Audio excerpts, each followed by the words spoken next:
So my wife actually runs a performing arts academy, and earlier this year she finished up Beauty and the Beast, and it was incredible. It was an incredible production, and we had almost 3,000 people show up to this show.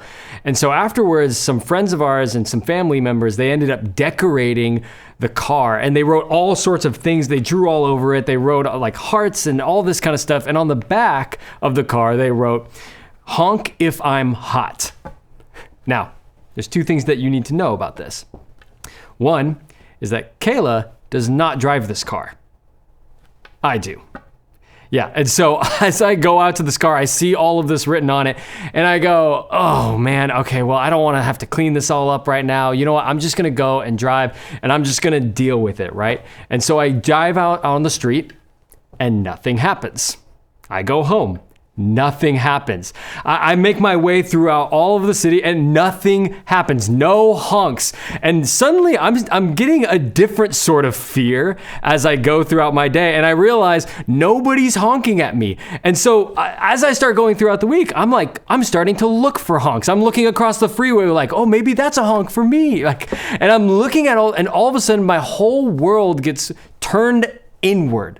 And I start focusing on me and whether or not I'm getting encouraged, whether or not I'm receiving what I feel like I should be receiving, all because of what was written on my car.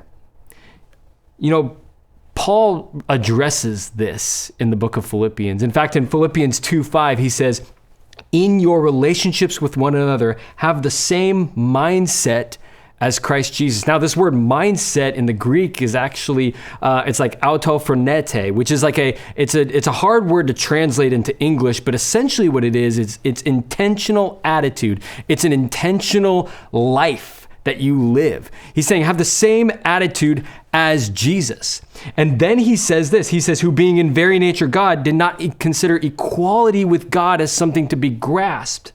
Rather, he made himself nothing, taking the very nature of a servant. You see, the attitude you and I are called to adopt, the attitude that you and I are supposed to live out, intentionally live out in our day-to-day out, is that of a humble attitude. You and I are called to have a humble attitude, like Christ had a humble attitude. You see, one of the things that will sabotage your life is pride. The more self-focused, the more prideful that we become, the more internally focused, and we start focusing inward and going, okay, am I getting what I need? Am I getting what I want? That is going to shrink your world. But when you start looking outward, and when your relationship with God is not just an internal thing, but an external thing that affects every relationship in your life, where it affects you and your boss, you and your spouse, you and your kids, suddenly something begins to change, and you don't just become a force in and of yourself that closes itself off, but instead you become a force of transformation in your family, in your marriage, in your community, all because we take on the attitude of Christ.